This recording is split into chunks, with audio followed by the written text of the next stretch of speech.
এখন থেকে তাহলে শুরু করি। I am fine, what have you come to take?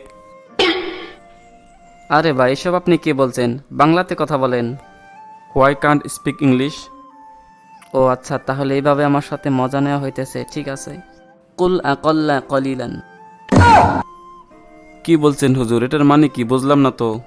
লা আরিফুল আরাবিয়াতা। ইয়ে মানে হুজুর কোনো সমস্যা নাই, বাংলাতেই বলেন।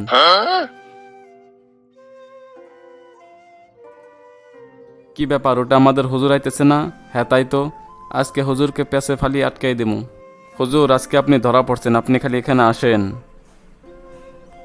ঘরে কোনো বাজার নাই, যাই দেখি সামনের দোকান থেকে কিছু বাজার নিয়ে আসি। বর্তমান বাজারের যে অবস্থা, জিনিসপাতির খুব দাম, সাধারণ মানুষের খুব অসুবিধা হয়ে যাচ্ছে। যাই বাজারগুলো আগে নিয়ে আসি। আরে হুজুর যে, আসসালামু আলাইকুম হুজুর, কেমন আছেন? ওয়ালাইকুম আসসালাম রহমতুল্লাহ। আলহামদুলিল্লাহ ভালো আছি, আপনি কেমন আছেন? এখন থেকে তাহলে শুরু করি। I am fine, what have you come to take? আরে ভাই, এসব আপনি কি বলছেন? বাংলাতে কথা বলেন। Why can't speak English? মানে আপনি কি ইংরেজি বলতে পারেন না? আচ্ছা যাই হোক, কী নেবেন বলেন।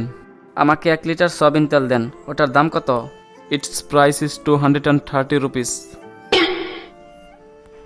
ও আচ্ছা, তাহলে এইভাবে আমার সাথে মজা নেওয়া হইতেছে, ঠিক আছে।